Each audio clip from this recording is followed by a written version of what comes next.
Hello everybody, welcome. Glad you are here.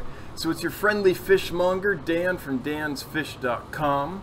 And today we will be giving away $100 to our 7th winner in the 1,000 subs equals $1,000 giveaway to celebrate the 1,000 subs that we now have on our YouTube channel at Dan's Fish. So I thought this would be a fun way to do that. So that's what we're doing. We're on our 7th night, so counting tonight, we have 4 more to give away. Hey, Keeping It Crypto, how's it going? Glad you're here. Welcome. So that's the plan for today. We'll give that away and then chat a bit. And as long as people are talking and things are going, we'll chat for a while. And if that kind of peters out a bit, then we'll take it from there and close it out. So this could be 5 minutes. This could be an hour. Oh, let's bring the mic up. Here we go. There, you can probably hear me better now. Sorry. Could be an hour, could be 5 minutes. But we'll just see how we go with the flow. So I'm from California, and so I like to surf a lot. And you can fight the waves or you can ride them. So ride the waves. Robert Flores, hey Dan. Robert, you made it. Welcome. You caught it live. No way. Hopefully now some catastrophic technical failure won't happen, because that would be just the luck, right? You finally make it in and then it all blows up. No, that's not going to happen. CL, hi. Hey, welcome. Carter Bing, good evening. Good evening. Aquatic Jack, welcome back. Hello. Wichita, welcome. Thomas, hey. Really hope you draw my name tonight. I need a win. Yeah, I know. So, me too. So, this has been quite a week for shipping. Usually everything goes smoothly, there's no problem. I ship next day because it's cold. But this week, none of my packages have made it. So, well, some have. I have 2 packages that haven't made it. So I've got 2 packages stuck somewhere in the postal service. No one knows where. It's freezing cold outside. It's not a good situation. And so that's why this week's been a bit of a challenge. But you know, you have no control. You do your best. You pack properly. You try to account for any eventualities. You send the fish, and then if FedEx or UPS or USPS, you know, if there's long delays, then that's a problem. So that's been my week. Thomas, sorry about that. And yeah, so no fun. However, that's usually not the case. Usually it goes just fine. So just every now and then you get a weird glitch and you never know why. But anyway, Thomas, I hope you get a win too, man. Doug, hello Dan. Hello Doug. William Wolfleft. Did I say that? Wait. Wolfleft. Yeah, no T. William Wolfleft. Thank you for coming. Papa Doubles. Hey, welcome. So Papa Doubles, I was born in a tiny little town up in the foothills in California called Mount Occam. It's on the border of El Dorado and Amador County. Went to school and high school in Placerville, and then a lot of my adult life I was in Los Angeles in Studio City, and then I did some of my graduate school work up at Santa Barbara. So Southern California, Northern California, and and Santa Barbara, so kind of all over. Yeah. Robert Flores, finally. Oh yeah, you said you're from Cali. Yeah, originally I was born in California. I've been in Wyoming since 2011, so quite a cultural shock. Quite a difference in climate, in weather, in culture, all kinds of things. But I've adjusted. It took a while, but I've adjusted, yeah.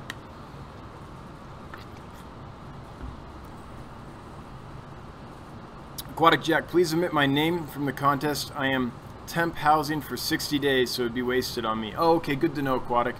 So, Aquatic, if you win, I'll still give it to you, and then you can just tell me who you want me to give it to. So I'll still give it to you, and you can say, hey, this buddy's helped me out a lot, so we'll give it to him. See what I'm saying? Yeah. So maybe we could do that. CL, oh no, the shipping can get crazy. Yeah, usually it's not, but so I guess Thomas, it's okay to say this since Thomas made that comment. But Thomas is one of the packages that's held up. and it's really sad because they're awesome fish, and it's overnight shipping, and this is the third day. So, you know, usually when there's a delay, it's a few hours, maybe the next morning, but for it to go 3 days, that's almost unheard of. All right, so thanks everyone for coming. Yeah, oh good. Wolflef, I got it, cool. I'm glad I got it. I'm gonna go ahead and draw the winner so that we know who that is, and so if people are tuned in just for that, then they can get that information and move out on with their lives. And then the rest of us, if we want to hang around and geek out a little bit, we can do that, and we'll do that kind of as long as things are moving. I have about 55 more minutes tonight that I could geek out if you guys want, or it could go 5 minutes and we could be done. I don't know, but just depends on how active the chat is. So let me pull up the contest. I'm going to my Gleam widget.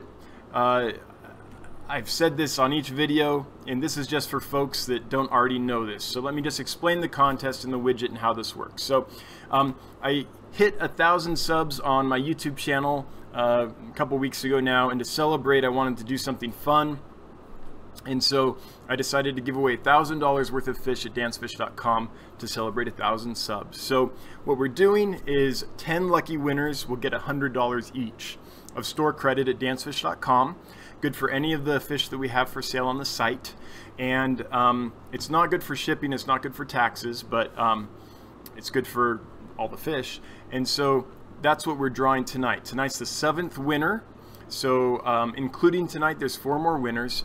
And in addition to the $100, anyone that goes to dansfish.com and creates an account, then you'll automatically, between now and the 21st, which I believe is this Sunday, get a $10 credit at dansfish.com that you can use. And all the credits, the $10 and the $100, expire February 2nd. So to enter the contest, go to dansfish.com. On the home page, you'll see a widget on the front where you can enter various ways. You can share the contest, you can create an account at dansfish.com, you can sign up for the newsletter, you can subscribe to the YouTube channel, or you can like the Facebook page. There's lots of different things you can do. So that's what's going on. So without further ado, let's draw this. So here we go, it's processing. Oh, and I use a widget called Gleam to create the contest, just so that it's not me, you know, choosing. It's all up and up. So the winner is Garrett Davidson from West Lafayette, Indiana. So Garrett Davidson, congratulations, you've won $100 at dansfish.com. And I will email you after this so we can make sure you get all set up so you can get that. So Garrett Davidson is tonight's winner. He follows on the heels of Dolores Miranda, Johnny Cruz, Craig Wiggins, Justin Lapp, Moses Mosqueda, Francis Carty, and then we're down to Garrett. So yeah, so congratulations to Garrett. All right, so let me scroll back up, see who I missed here, and we'll get to the chat. Michael, hi Dan, loving the channel. Great, Michael, I'm glad. I need folks to like it, otherwise no one comes and it's no fun. So I'm glad you do. And man, I haven't released a fish video in a while just because, you know, these nightly giveaway sessions and stuff have kind of taken most of my YouTube time up. But once that's done, I'll release some more videos. I have some cool videos on some species that I'll be able to release again, and we'll kind of get back into that. Hi Dan, loving the channel. Robert Flores, Sacktown, yeah, what a huge change. Yeah, so definitely Sacramento. I have family that lived in Citrus Heights. I worked at a pet store in Cameron Park, which is not quite Sacramento. That's about half an hour up Highway 50 probably, but yep, I know Sacramento pretty well. 54 Punchy, hey fishy internet peoples. Well, hey 54 Punchy peoples, welcome. Wichita Falls Fish Keeper, how many hour heat packs do you prefer? Well, what I have is I have a 20-hour heat pack, I have a 40-hour heat pack, and I have a 72-hour heat pack. And I prefer the 40 and the 72 just because they burn longer. So I usually put a 40 and a 72 in each box. so that you kind of have your bases covered and there's peak heat for the max amount of time. However, I've recently, within the past few days, learned that there's a 96-hour heat pack, I believe. So I haven't researched it yet, I haven't tried any of that, but I might. Usually that's not necessary because I ship for the next day, so they're only in the mail like 24 hours or so. But after the experience I've had this week with a lot of delays and stuff in the cold weather, which is abnormal, but it's happening, then yeah, I might look at those 96ers just cuz. So I'm curious about them, but I haven't used them yet. 54 Punchy just got the notification. Well, glad you did. Glad you're here. HC Aqua, hey, welcome. Let's see here. Hang on, the chat flipped on me. It does that a lot. Okay. Hangar77, hi. Well, welcome. Hi, Hangar. Welcome back. Okay. 54 Punchy, I just spent $100, but I could definitely find more fish I love. Yeah, for sure, right? And if you can't, you might know a buddy who could. Yeah. Yeah, $100 with shipping. I get it. Man, shipping's gone up a lot. I remember back in the day, I could get a couple pairs of killifish plus shipping to my house for like under 20 bucks, right? Now shipping alone is, I mean, the highest, the lowest shipping I've ever seen on live fish is like 30-35 bucks, and those are massive places that are doing it in massive volume. You know, but I think 40 to 50 is about normal. But man, the prices have just gone up so high. Yeah, congrats for sure. Congrats to the winner. Congrats, absolutely.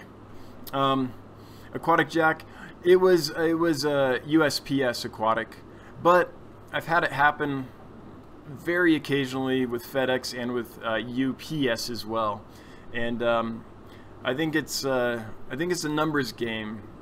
If you average them out over time, I found they're probably just about equal. I'm curious what your experience is if you have one. Yeah, let's talk about this. What do other people use, and what's been your experience? Have you found one to be more reliable than another? But for next day to be 3 days and still nowhere in sight, that's weird. That's like it fell behind a counter somewhere and got lost or something. I mean, that's just weird.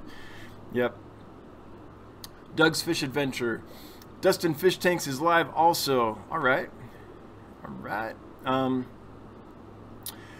Fish Guru Aquatics, I switched to my channel. All right, cool. Welcome back.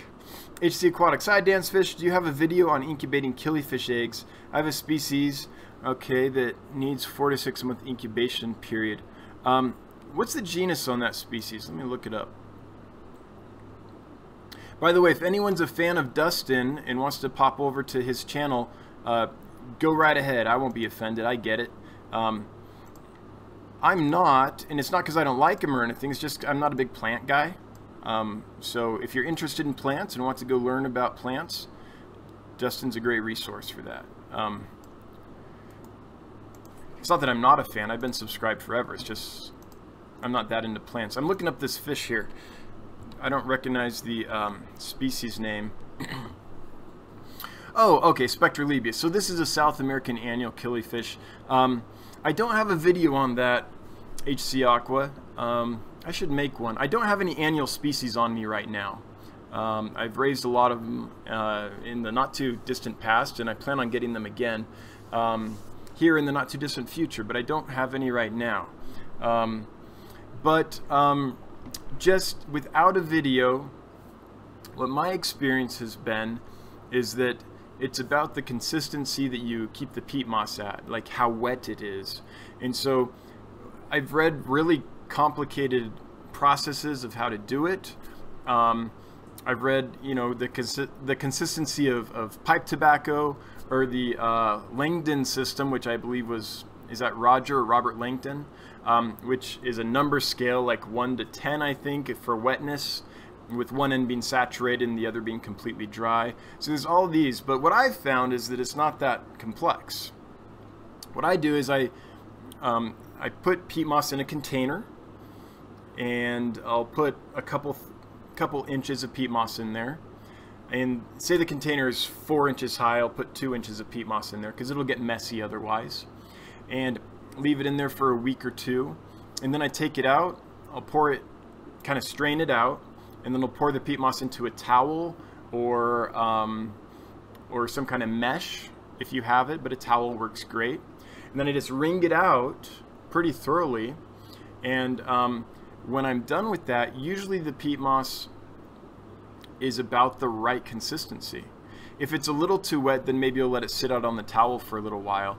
But if I can squeeze it in my hand and not get water dripping out, then that's the right consistency. So if I take it out of the aquarium and squeeze it to about that point, that's always worked for me. And that's worked on lots of species, from South American annuals to Nothobronchius to Fundulopanchax species. So that's how I do it.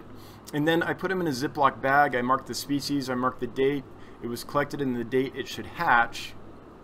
And then I kind of have in my box where I keep these, them in order of when they should hatch. And that's always worked for me. So I don't think it's as complicated as people make it out to be. I think you just squeeze it until when you do, water isn't dripping out or hardly any moisture is dripping, and you're usually good to do. Now good to go. Now if it's what did you say, 4 to 6 months? So make sure you use thick freezer bags with the double seal. Otherwise too much moisture will escape. And every month or two, take the bag, open it up, kind of get out the old air, get fresh air in, kind of shake it up so that the peat moss gets fluffed up a bit, and then put it back. That's how I did it. So that's what worked for me. Now there's lots of methods and lots of ways to do it, and that one might not work for you, but that's how I did it. Yeah. But that's a beautiful species though. Yeah. That's awesome with those long extended fins. Big Pedro, what it did, just subbed yesterday. I liked the content, especially the fish room tours. Thanks. I need to do another fish room tour. I haven't done one for a long time. In fact, most of the views I get are on my old fish room tour from before I had this fish room, so I need to do another one. But glad you're here. Thanks. Sent by Kyle's. All right, yep, Kyle's been sending folks. Thank you so much, Kyle. Kyle's Wild World. Okay, William, glad you fall into the new YouTube monetization guidelines. This is going to hurt a bunch of small channels. Me too. Although the truth is, I don't rely heavily on what YouTube pays me. I got my first check from YouTube after doing it for a year. It was like $116 for a year's work, you know? So, I'm not counting on it that hard. It's mostly for the joy of doing it and to talk with you guys, and it also helps the Dan's Fish website, you know, to let people know that exists. So, but yeah, I just saw that I think 2 days ago that it's man, that's gonna be tough. So for those that don't know, YouTube changed so that I think, is it 1,000 subscribers? Anyway, there's some benchmark. I think it was 1,000 subscribers and something else that if you don't have that, then they demonetize all those smaller channels. I forget exactly what the metric was. I saw that it didn't apply to me and kind of moved on, and you know, I only have so much room in my brain, so if it doesn't apply, I let it go and keep the stuff in there that does apply, kind of. Yeah. Anyone that has a smaller channel, I'm real sorry. That is a bummer for sure. And that was me just a few months ago, right? So, yeah, I get it. Or a few weeks ago. Wichita Falls, cool. I just started selling on Aquabid. I was just curious and always wanted to learn. Thanks. Yeah, you're welcome. Robert Flores, I'm trying to sell my Thai Green Texas, and I'm nervous about shipping it, so I'm having my local store do it for me. Pricey, but this winter time has messed up a lot of things for a lot of people. Yeah. I think that's the best way to go, Robert. If you're nervous about it and there's someone experienced that'll do it for you, why not? If they've had a lot of success and they know what they're doing, yeah, I think that's a smart move. Just and I hope it goes well for you. The nerve-wracking thing is that once you give that box to the carrier, whoever's going to carry it to the recipient, it's just out of your hands and there's nothing you can do. And that's nerve-wracking. Every week until the fish arrive, I'm watching the tracking. I'm, you know, like a little bit nervous because every now and then a week like this happens and it's no fun. But yeah, I hope it goes well for you. Fish Guru Aquatics, what do you use to do the auto water changes? Rainbird, what would you recommend for 20 to 30 tanks? So what I use is the Hunter brand valves and the Hunter control panel. Let's see if I can, it's that right there. That's my control panel. And let me see if it's in frame. So it lets me do, there are some limitations. So I can only do so many stations, so many times a day, but it's fine for what I have going on. Close this. Okay, so it works well for what I have going on, and there's still some room to expand on it. I only have 6 valves running, not counting the master. So 7 with the master, but I could have 8, so I could add, I think, 2 more stations if I needed to. And that's enough for this whole entire facility, plus room to grow. So I like the Hunter. The reason I went with Hunter instead of Rainbird was because I have a close friend who does sprinklers and irrigation systems for a living, and he just said, I mean, he's probably been doing it for 20 years, and he just told me that what he's noticed is that the Hunter models last longer.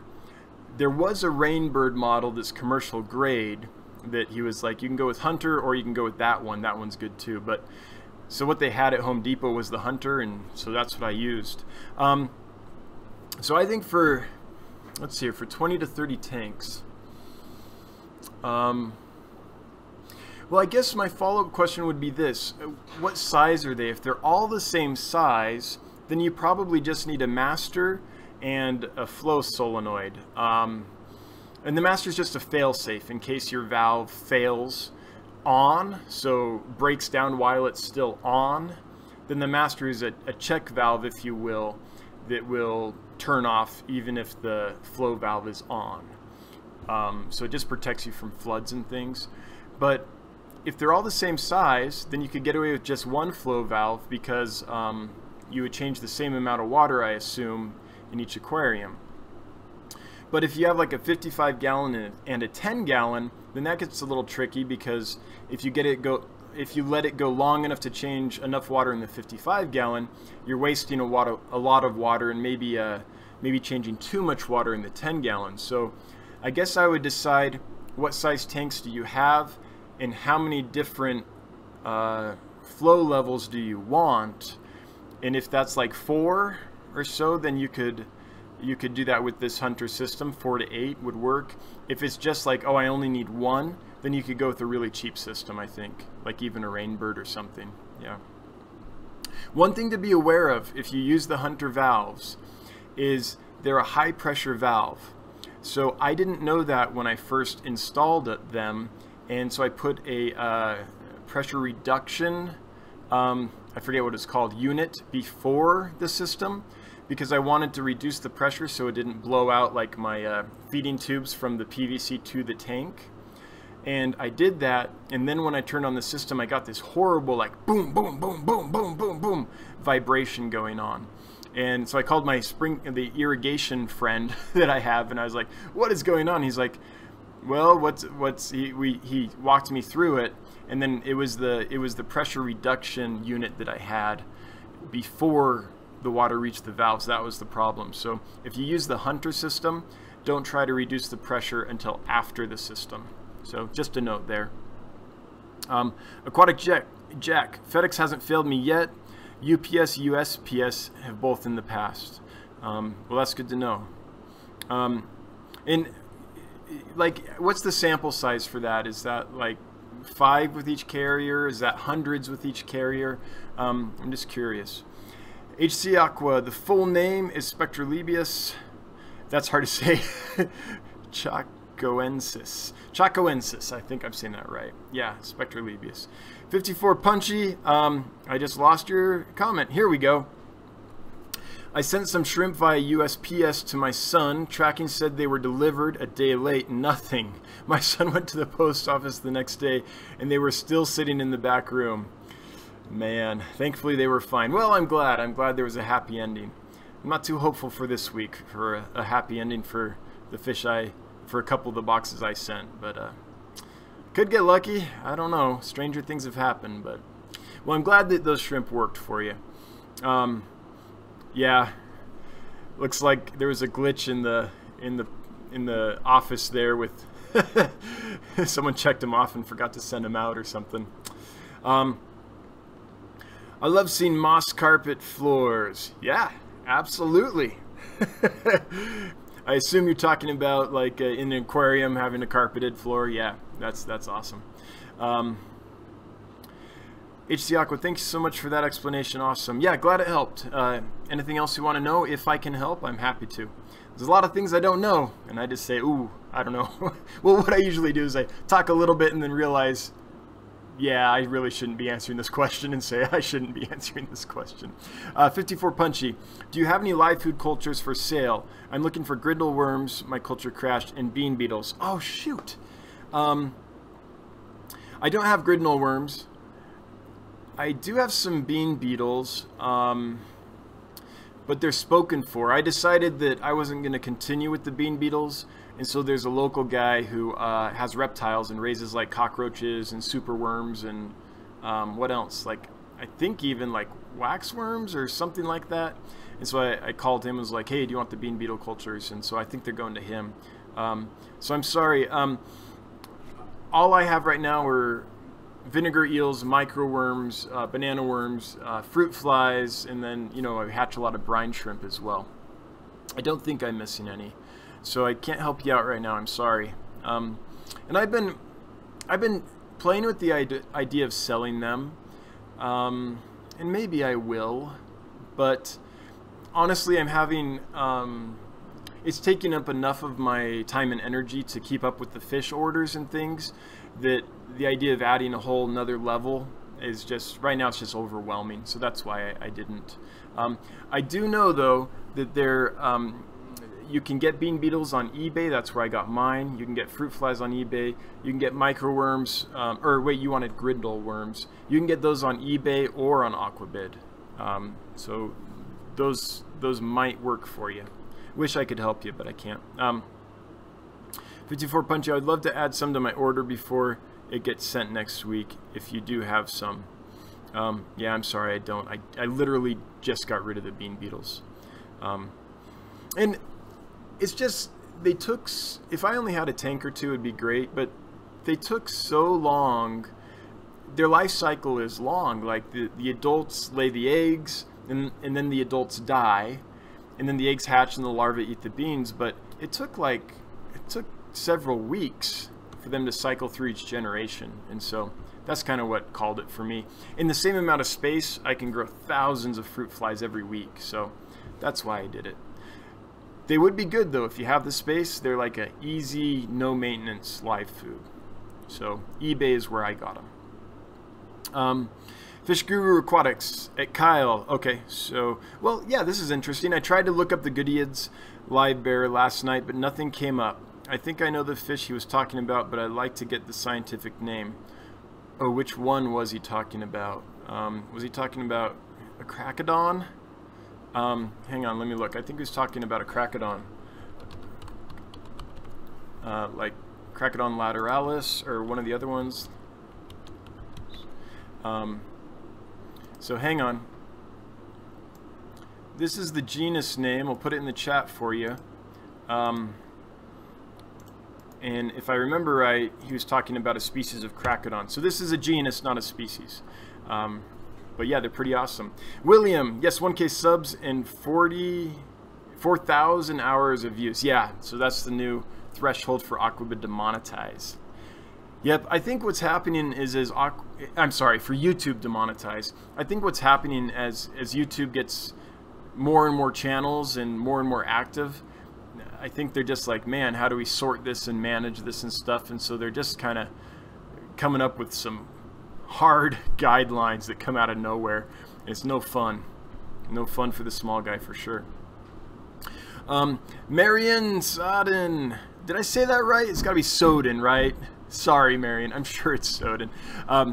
Marianne Soden. I'm from Australia. Oh, hey. Well, welcome. Welcome. I bet it is like super early or super late there, right? But I'm glad you're here all the way from Australia. You know, from what I see in the social media of fish, Australia seems to have a pretty thriving fish hobby. So awesome. I think it would be a great place to do fish. Except for I know it's hard to get some species in.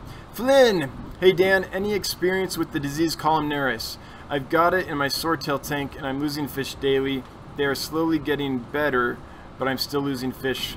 Yes. Flynn, I am glad to say that I've never had columnaris. For those that don't know, that's the red worm that sometimes you'll see them coming out of the anus of the fish. And luckily for me, Flynn, I've never dealt with that disease. Word on the street is that levamisole will treat it, but I'm sure you already know that because I think you did a video a long time ago of treating columnaris with levamisole. So besides levamisole, I wouldn't know what would work because I've never had it and I've never had to dig in. So I'm sorry I can't help you there very much. Yes to the new fish room tour. Yeah, it's coming. It's coming. I need to do that. Hangar, would you consider the flagfish killie a community fish? I'm wondering if they do well with rosy barbs. I would consider them a community fish with the caveat that they can be fairly assertive.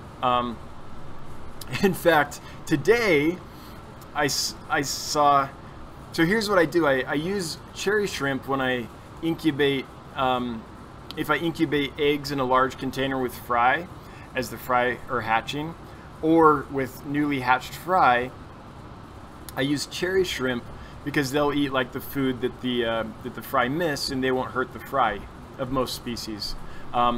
And also with eggs, they're great. They pick at the eggs and keep them clean, and they're awesome at that. So that's a way to incubate eggs without peroxide if you don't like using hydrogen peroxide or methylene blue or any of those other chemicals. So anyway, I hatched a batch of flagfish. For those that don't know, that's a local a native killifish. It's a pup fish.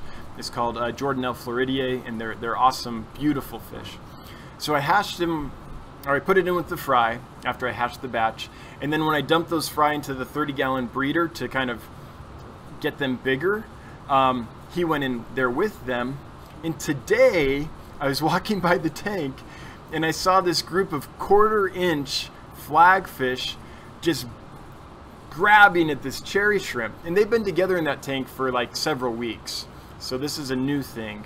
And I'm like, oh man, that's a problem. So I ran across the fish room to grab a net to get that shrimp out of there, and I ran back, and in the 5-10 seconds it took me to do that, they had decapitated the cherry shrimp and were just chowing down. So, and these are little 1/4 inch fry. So, so they can be in a community tank if the other fish they're with are kind of fast swimming and are assertive. So that fits rosy barbs just fine. I don't know how long-finned rosy barbs would do, because those long flowing fins are just like a lure for other fish, just like a guppy's tail or a betta's tail can be. So I don't know how that would work, but with rosy barbs, if they're not long fin, I'm sure that would work. The challenge there will be rosy barbs are so fast to the food that you'll have to find a way to make sure that you can feed the rosy barbs and distract them over here, and then drop some food for the flagfish over here so they get plenty of food. But I think temperament-wise, yeah, they would go well with rosy barbs. That's my guess. And temperature-wise too, yeah. Day 5 aquatics. I had a few flagfish at one time, and they would pick at everything. Yeah, yeah. Now, oh, here's another important point. If you're keeping a group of flagfish, then you're more likely to have success, because then they'll be busy flaring at each other and defending territories, and in maintaining their hierarchy. If you only have, like, say a flagfish or a couple flagfish in there and they aren't busy associating with each other, then they might get a little nippy. But rosy barbs are so darn fast that I think you'll be okay. I guess in general, if you're ever mixing a fish, and this is just a general thing for everybody, if you're ever mixing a fish and there's any question about if they'll mix okay, the key is to just have a backup plan. Have another tank you can move someone to if it goes wrong. Otherwise, you'll be sitting there watching the carnage happen and you won't be able to do anything, right? Yeah. All right. But yeah, I've kept flagfish with other assertive fish and fish that are quick. But it sounds like day 5 had problems, so just be aware of that. Fish Guru Aquatics. Most of my tanks are 20 long, but I have 10s and 29s. So, if you wanted to change, let's say if you did 5 gallons a day, then that would be 50% in the 10 gallons, 25% in the 20, and so forth. And that might work. You might be able to put that all in one system. Or almost any sprinkler system, Rainbird or Hunter or whatever, Orbit, will be able to do 3 separate feeds. And so you should be able to do that too. But I'm real happy with the Hunter valves. So just based on the fact that that's what I have used, they've been awesome. So I could recommend those. Hangar 77, day 5 aquatics. Thanks for the tip. I might have to be cautious with them. Yeah. Just have a backup. I wonder if MLK Day slowed things down. Could be, but it's not like, say, Christmas or something where there's a bunch more packages, like a bunch of presents and stuff. So I'm not sure if it would or not, but something happened. But to slow down an overnight to 3 days, I mean, that's extreme. But maybe it did. Maybe it did. Oh yeah, I know what you meant, Kyle. Day 5 aquatics. No, they were pretty mean. Yeah, I assume you're talking about the no problem. They were pretty mean, the flagfish. Yeah. So day 5, I'm curious. Did you have them? What did you have them with? Did you try them with barbs? Were they okay? I'm guessing they would be. And I've kept them with other fish okay, but maybe not. Maybe not. I wonder if Daphnia could ship to Hawaii. I wonder too. I bet you could find it in Hawaii if you went to some ponds. Like if there's any temporary ponds that in the spring or whatever the season is in Hawaii, it's always spring in Hawaii, right? If there's any ponds that are full for a few months out of the year and then dry up and go away and are freshwater, then I bet you could go there a week or 2 after they fill up. And if you run a fine net through there, I bet you could grab some Daphnia and start a culture from that. Now you could ship Daphnia to Hawaii, no problem, and keep them alive. I just don't know if the regulations keep them from going to Hawaii. Shout outs to Kyle, 54 Punchy.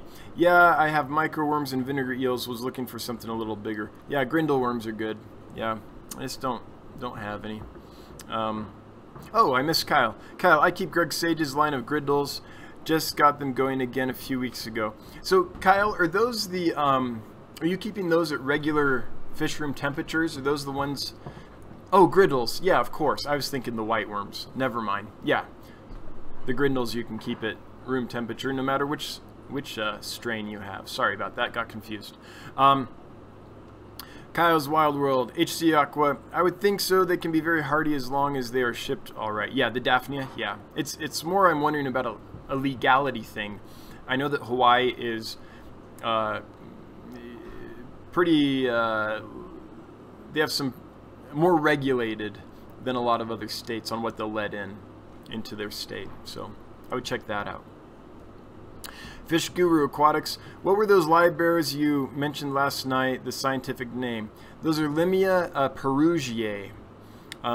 We also have Limia nigrofasciatus, which is the humphead lima, but Limia perugiae is it's a hard one to find, and they're pretty awesome. I like them a lot. let's see here.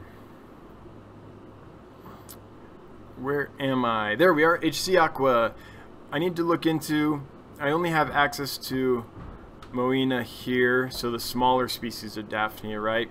I'm looking for a hardier species. Yeah, like, is it Perlex? Is that one of the other ones? Kyle, Cracodon Audax. Okay, that's the one. The Black Prince. Yep.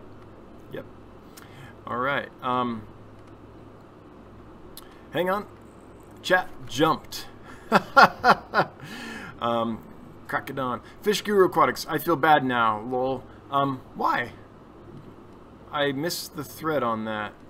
Oh, that live bearer. Sorry, there was so many. Yeah, that was another one we talked about. The Cracodons. Yeah. Papa Doubles. It's people's doing bad things causes advertisers to freak out. Yeah, for sure. You know, it kind of sucks. We live in a world where, you know, a few people can screw it up for everyone else, right?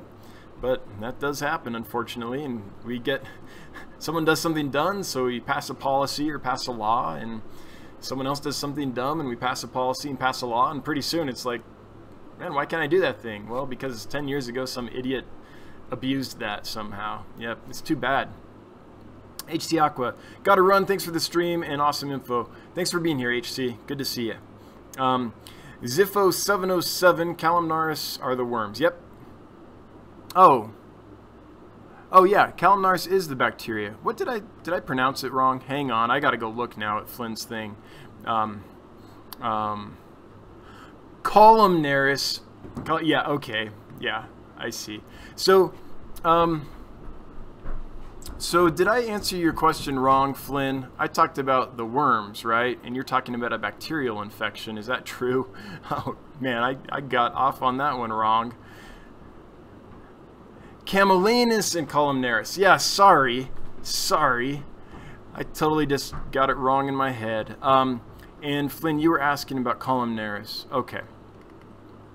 So you were asking about a bacterial infection. Sorry, totally got that flipped in my head. So no, I don't know which medicine would treat that bacteria specifically. The ones I generally use are oxytetracycline, and I'll also use erythromycin. Those are the main ones I use. If those don't get it, then I probably haven't treated it, because those are the ones I use. So I don't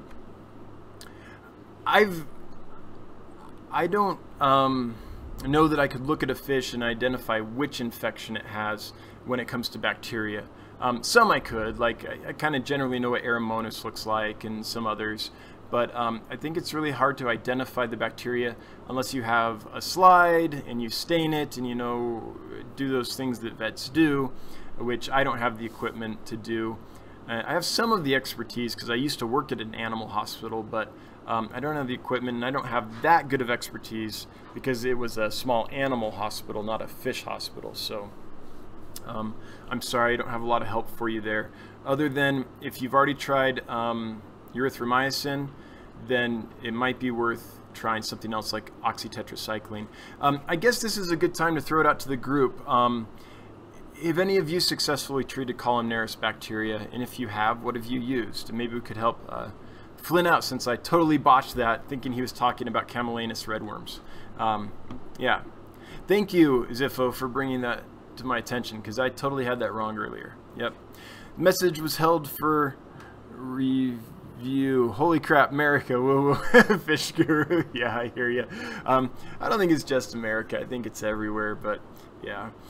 Fish Guru Aquatics. I think I'll do some flagfish outside this spring. Yeah, you could totally do that. Absolutely. Kyle's Wild World. I don't think I've ever had an issue with my flagfish, but keep them in a large group of 15 to 20. My Cory, Swordtails, and juvenile electric blue acaras. Don't think... I'm not quite sure exactly what you were saying there, Kyle, but I think what Kyle's saying is he keeps them in a group and they're okay with other fish. Oh, I don't think I have ever had issues with my flagfish. Got it. Hangar77, thanks for the advice. Like you say, if I try it, I'll make sure I have a backup plan. That's the main thing, I think, anytime you're doing any kind of mixing of two species where it could be sketchy. Yeah, sure. Kyle's Wild World, it took 5 days, not including Sunday, for my 2 to 3 day USPS package to arrive in Montana from Dallas. Yeah, that's priority, right? Was that over the holidays? I just plain don't ship fish over the holidays. It doesn't sound like that was fish, though. It sounds like that might have been something else. But yeah, with priority mail, I used to ship fish priority mail even in the winter because I could count on 2-day delivery, but that hasn't been true for several years. That's why I do express now. Yep, it used to be a lot faster. Day 5 Aquatics, I had 4 in a 75 with a bunch of native shiners. Oh, those are fast. Dace and darters. They would pick at each other, and then the big male would pick at the tail of any fish he was close to. The flagfish. Okay, well, that's good to know. Wow, even the shiners and the dace? I mean, those are so fast. Wow, that's amazing. Yeah, I've only ever kept them in large groups, so maybe that's why I haven't noticed that. I've always kept lots of them at the same time. Fish Guru Aquatics. So set the system for the 10-gallon 50% and just keep the stocking rather minimal. They should be okay, and the 10s are for fry, so I want them clean. Yeah, that's one way to do it.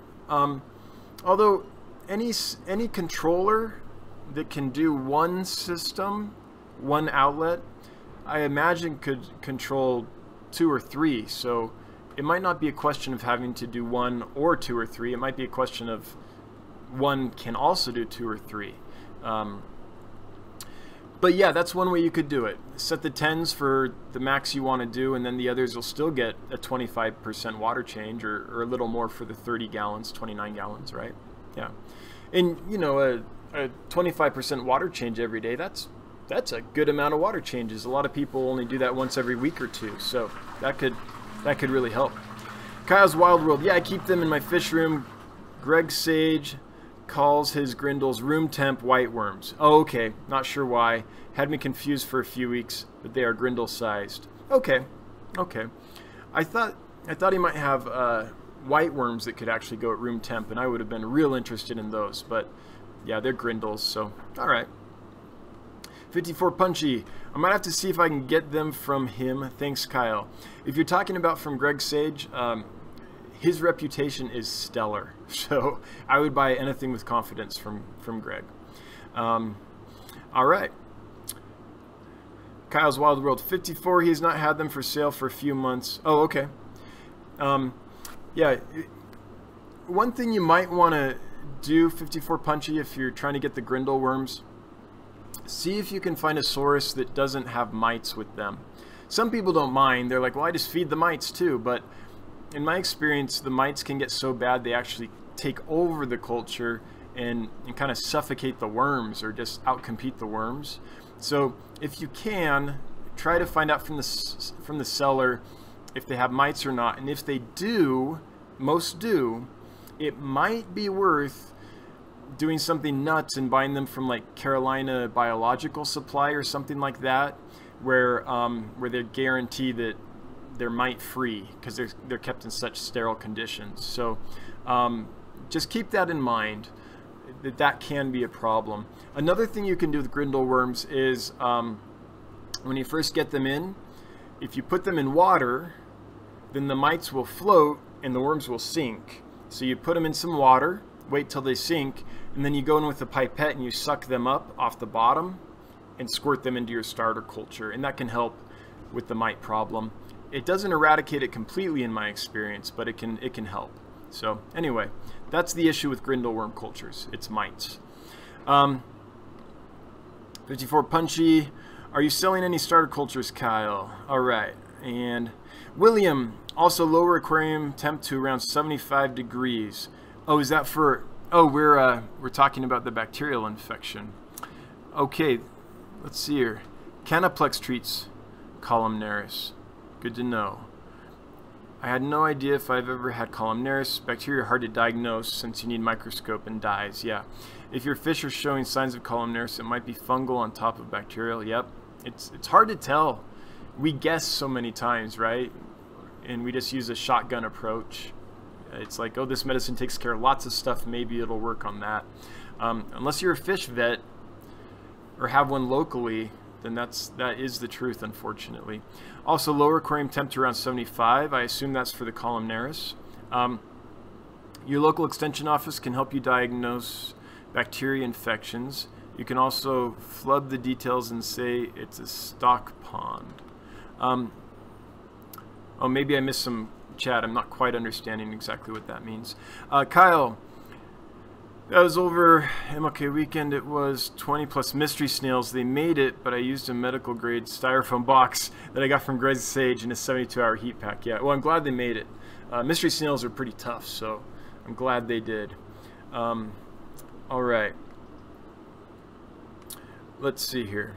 Yeah, I'm wondering what Fish Guru is asking too, Kyle. So Fish Guru, if you could clarify that, then we'd like to know what you were saying. Autocorrect might have got you. Doug's Fish Adventure. Anyone know of a fish club in Middle Tennessee? I don't. If anyone does, let's hook Doug up. I assume, Doug, that you've Googled and checked Facebook and stuff. If you haven't, a lot of them have Facebook pages. But if someone knows, let's help Doug out. 54 Punchy, that's how my culture crashed. The mites got out of control. They do, and they do fast. They're tough. Kyle, yeah, I got excited about the room temp whiteworms idea. There was another type of whiteworms, the tropical whiteworm. It does well in warmer temps, but they are a bit bigger than whiteworms. Do you know where those are? Because that would be awesome.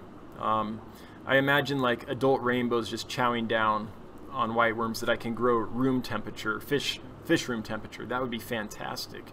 And really hard to source. Oh, okay. Well, that explains that. Yeah, I haven't seen them. I would imagine once a hobbyist got on them and learned how to propagate them, that they would be all over in short order.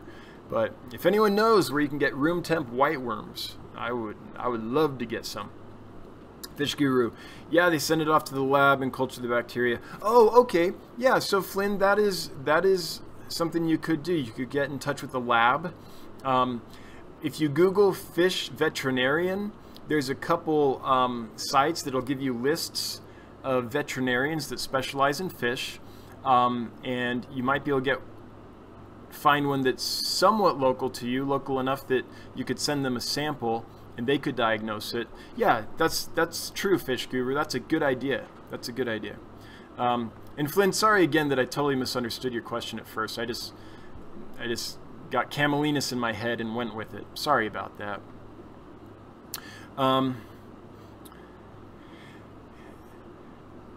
So yeah, Kyle's had mites too.